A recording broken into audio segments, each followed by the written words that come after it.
আগামীর বাংলাদেশে আমরা কোনো নারীকে ক্ষমতার চেয়ারে আর দেখতে চাই না। এক নাম্বার দাবি আমাদের কলিজার দাবি। দুই নাম্বার দাবি, দ্যাটস আ ভেরি ডেঞ্জারাস, এটা বুঝে শুনতে হবে।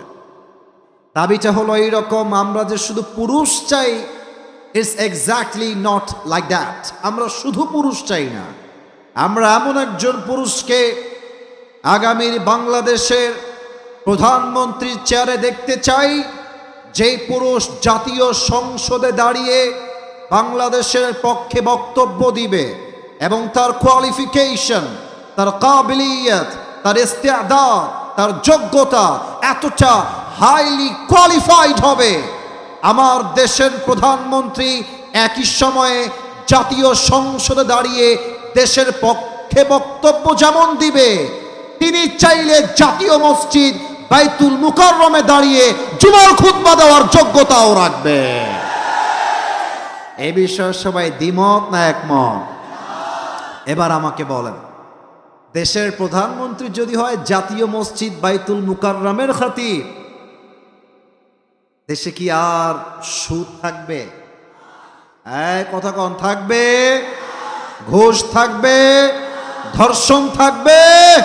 পুরো দেশটাই সোনার বাংলাদেশ হয়ে যাবে সাতক্ষীরার ভাড়া। আল্লাহ এমন নেতা নির্বাচন করার তৌফিক আমাদের সবাইকে দান করুক, পড়া আমিন। আরো জোরে কন আমিন। আপনাদের এই মাহফিলে যারা এসেছেন, আপনাদের বউ আছে? কার কার একটু হাত তুলেন তো। বউ আছে? বউ আছে? আচ্ছা, বউ আছে, খুব মজায় আছেন শীতকালে আপনারা। আচ্ছা, হাত নামান, হাত নামান। এবার যাদের বউ চৌ কেউ নাই, খুব কষ্টে আছো, সিঙ্গেলরা, তারা হাত তোলো এবার। ইন্না লিল্লাহি ওয়া ইন্না ইলাইহি রাজিউন। কারো বউ নাই আপনাদের? আমি বিশ্বাস করি না, মিথ্যা বলছে এরা। মিথ্যা না সত্যি? সত্যি সত্যি সত্যি। আহা, হাত নামাও, হাত নামাও। সিঙ্গেলদের কষ্ট কেউ না বুঝলেও আসিফ হুজুর কিন্তু বোঝে যুবক ভাইরা।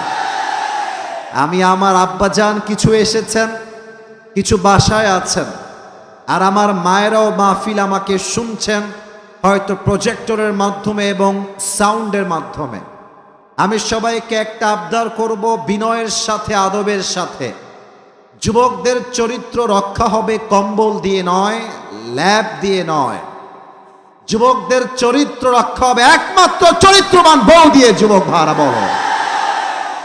আব্বা বোঝে না কিসের জন্য? আমি তাও বুঝি না ভাই, আব্বা বোঝে না কিসের জন্য? এদের